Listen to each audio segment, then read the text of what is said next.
Magandang morning, everyone! So for today, I'm gonna show you A day in my life here in Singapore. Sobrang busy ko last week. Parang hindi yata ako nakapag-off ng maayos. Ang dami kasing ginagawa, preparation for the launching of our new menu. Pero, happy naman kasi successful yung launching. So ito na nga, si Inday, ngayon off day niya, kailangan maglaba-laba siya. Buti na nga lang itong washing machine na meron kami dito is may dryer na rin kasama. So kahit may mga sampay pa rin na iba, pwede pa rin namang matuyo later. While waiting, tara, kain muna tayo. Flex ko lang tong pintuan namin, tsaka gate. Hindi na kailangan ng susi. Lahat automatic. Oh, wag kang ano dyan, hindi naman sa akin yan. Nakikitira lang naman din ako dito.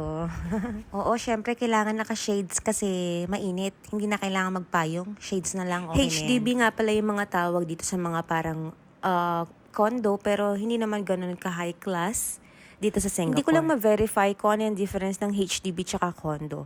Pero feeling ko kasi yung mga condo may mga swimming pool, gym, ganun. Which is yung mga HDB, wala. Here in Singapore, kailangan nagpo-follow ka sa mga traffic signs. So, ayan, go na. Tawiran na. I know, kapag magluluto, mas makakasave ng pera. Pero dito, sa sobrang busy ng lifestyle, wala nang panahon yung mga tao magluto.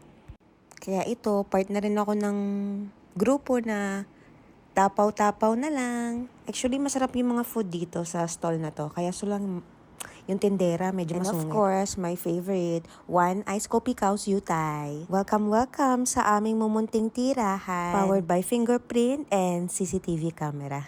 Switch on muna natin tong cooler fan. So, eto na nga, kakain na tayo. Nagtapaw ako ng beef yaki udon doon sa stall kanina. So, nilagyan ko na siya ng calamansi. Now, look at it. It's super yummy. Tapos kanina, diba, kinukwento ko sa inyo, yung tindera doon medyo masungit. Hindi ko na napakita sa video, nanghingi ako ng chili kanina.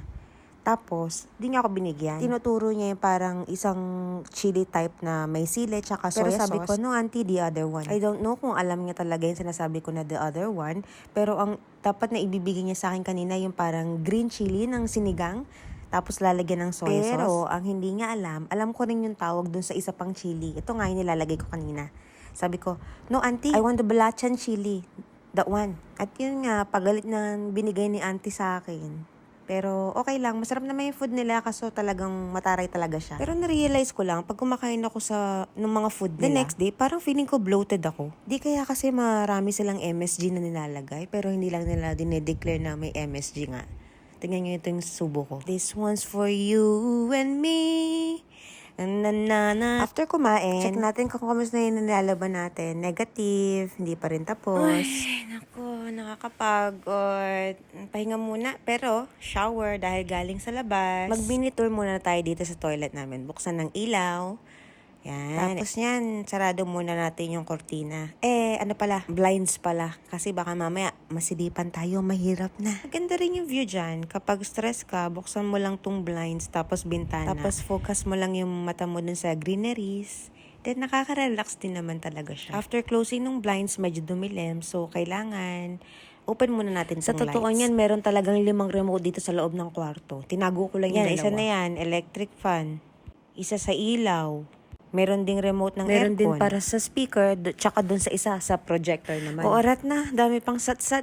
Ligo na. Para makapagpahinga naman tayo. Totoo nga lang yan. Ang plano ko talaga, magtamad-tamaran lang sa bahay. Kaso wala namang kwenta kung pakita ko lang how to make tamad-tamad in a day, diba? Nga pala, next time papaliwanag ko kung para saan to. Hindi to panghugas na. So, without further ado, after nakaligo ni Ate Inday, hihiga na siya sa kanyang kama na wala pang bedsheet. So, yun na. Let's wrap it up. Maghiga-higa muna ako ha. See you in my next video. Thank you. Mwah!